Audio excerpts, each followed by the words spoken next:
Tom, I want to talk about emotional intelligence because it's spilling over into everything, even in the how to be prepared in the AI world, and the potential that this could be a way to criticize men or be critical of them. Yeah, that sounds likely.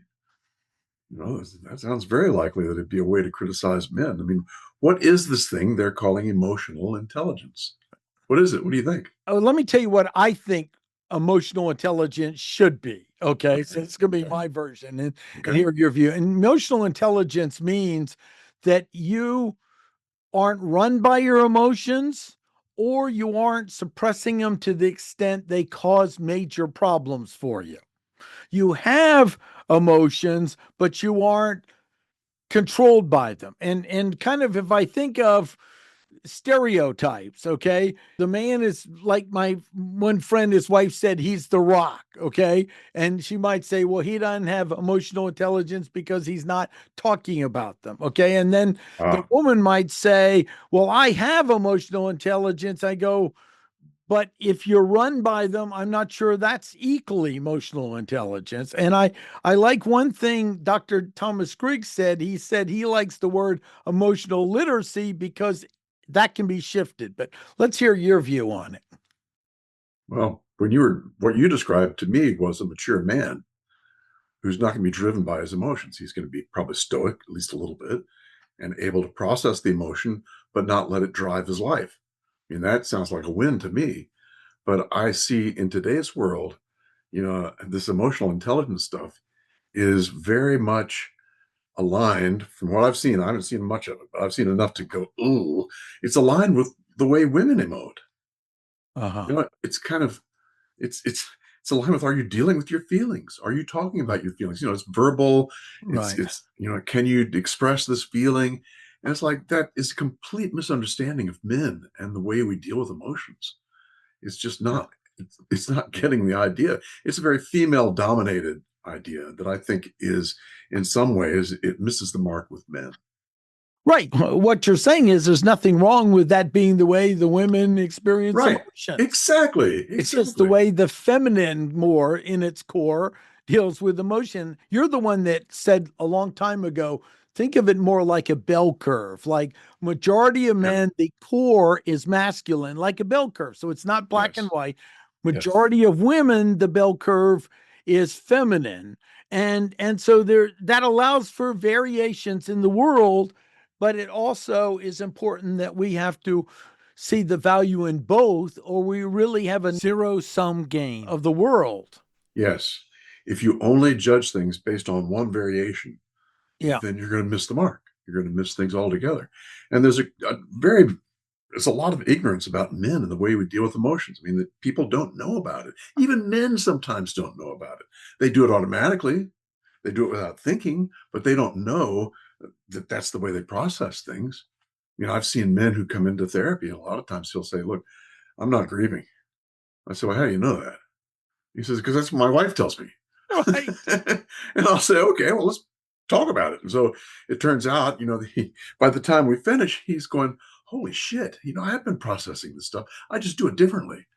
I do it Mhm. through something I take action with. I do it through solitude, through being quiet, through processing. I go sit in the garage by myself and just think about things." I mean, these are all ways that men tend to process emotion that Mhm. don't fit into this whole emotional intelligence thing. You know, it's like, no, they're not getting there quite yet. So I think that it can be expanded. Maybe have a male emotional intelligence.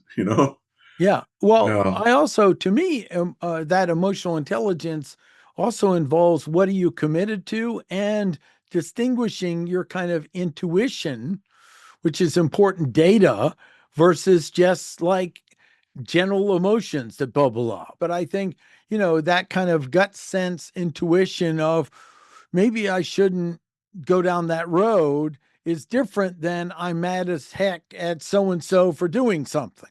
Yeah. Yeah. And to me, an important anchor in the masculine is kind of like, what are you committed to in this situation? And I Yeah. think that's all part of the real masculine emotional intelligence. because Yes. that's been useful for me as a concept, as an anchor. I took care of my parents. The commitment wasn't how I felt about it.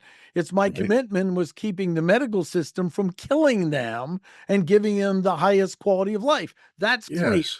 And then from there, what do I need to do? And what you're talking about is that sense of responsibility Yeah. that men carry 100% of the time, and we try and make our responsibility the top level, and our emotions come down after that. Hmm. It's like a cop going to a fatal accident. It's like, do you want the cop to go in there and go, "Oh, this is horrible. Oh no," and break down and cry? No, Hmm. you want him to go and get his job done. Get the Hmm. job done, then get out, then process the crap as best you Hmm. can, and we miss that. You We miss you shared a story about water in a men's group, a bowl of water. Oh, yeah. Would you share that, because it is Men's Health Month, and I think this Yeah. is a relevant conversation. Oh, Martin, we had this. It was at the Washington Men's Center, um, Men's Council back in the 1980s and 90s. And we'd have 200, 300 men come on a Friday night. It was beautiful, man. I'm telling you, it was just incredible. These men coming in and dealing with things and dealing with each other in a way that was so profound and so potent. And this one night, Martin, they asked me to create a program. So I said, okay, let's put a big tub of water. Big tub of water. It must have been 4 feet wide. It must have held how many gallons? 200, 300 gallons of water. Put it in the center of this big room we were in. It's 200 men all in a circle around this big bowl of water. And one at a time, the instructions were one at a time, go up to the bowl of water, scoop out as much water as you need, and put it on your body where you've been hurt. Put it on your body where you've been wounded. And each man, one by one, did that. Mhm. And it was incredible. Some men were drenched. Some men only had a small area. And then after each man had had a chance to do that, they started sharing, the stories about their wound and what happened to bring that wound on and how they were working with that wound. It Mhm. was an incredible night, just an incredible night. And Wow. and a lot of times men will process their emotion through hearing others. Mhm. So 80% of the men there were listening to 20% of the stories. And as the stories were told, it was resonating their own loss in Mhm. their own biocomputer. Mhm. So it's just another masculine way to process things by listening to others. It's like the same thing as reading books. You read guys who've had a big loss will read this bookshelf, tons of books, like 10 books piled up next to his bed, grief books. Mhm. Why? Why does he do that? Because reading that grief book Mhm. resonates his story. And so he's processing his own story by reading the stories about other people. Mhm. So men do things so often in ways that we just don't see. Most people can't see it. I had the Mhm. opportunity to see it because it was just thrown right in my face. Mhm. I had man after man after man, healthy men who had tremendous losses, who taught me all about what they do. Yeah. Yeah, I think that's such an important piece. And another aspect that I've experienced in some men's groups is allowing yourself to explore, giving words to not just the feeling, but where it is in your body. And it Yes. was never That's mandatory, but it's like, okay, where do you feel something? If so, where? And it's like shame here or something, yeah. or No, it's anger in my shoulders. And that's to me closer to the idea of room for emotional literacy, like you're learning that oh a yeah. language connection in the But safety of other men. but you see, that's a question, Martin, that moves into where men are already living. That moves Right. into where they are. Whereas how are you feeling today? That's not where they're living. No, But you right. say, feeling this crap in your body? Yeah. And I asked this one guy one time, I said, where is this all in your body? Where is it getting stuck? And he pointed to his gut. Pointed to his gut. He said, right there. I said, Mhm. what's it feel like? He Mhm. said, it feels like a black hole. Yes. Yeah. We took the hour then and talked about that black hole. What's it like to Yeah. walk around with a black hole? What's the black hole saying? What does it do to you? Right. All those questions. So the emotions poured out Yeah. through that connection of a black hole that he pointed to. Very different. If I'd said to you, so and so, what are you feeling today? Wouldn't have worked. Wouldn't have worked. Men are wonderfully different. Yes. And there's Yeah. beauty in both of beauty Oh and boy. value in both of them. Yeah, it's true. Well, first of all, of course, for it being Men's Health Month, this is Mhm. the topic I wanted to explore each time I try to do something, and we've done quite a few. Yeah. And also, just state I highly recommend your book, The Way Men Heal, because that's an inspiration that's I have my own experiences in my book, Taboo, The Lost Codes of Men, but it all comes back to the origin of your work, which was really the first book. Was it Swallowed by the Snake? Swallowed by a Snake, the gift And of the then masculine side of healing. and then you created a more quick read, accessible version called The Yes. Way Men Heal.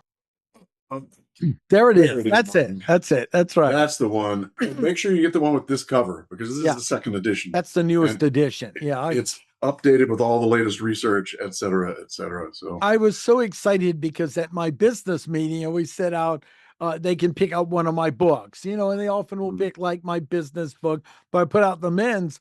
But this woman who works with a form of interactive kind of healing, we had a great conversation and she got a copy of the book. And I'm just really eager to hear it because that's the thing she really zoomed in on. I told some of the stories of how men heal different. And yeah, and she said it was kind of like you could tell her intuition was pointing to it, but she hadn't seen a lot of probably resources on it. right, right. And people are really listening to what works with men.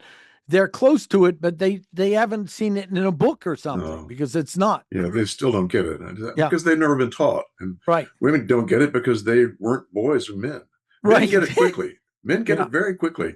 They yeah, understand. Once you say, well, how about this, this, and this? They go, holy shit, of course. yeah. You They know? do. Yeah. Well, this is excellent. So this is our moment of honoring Men's Health Month. June, and look forward to hearing the idea. I'll put the link to both of the books below Yeah, good. and highly recommend your book. Thank you. And yours too.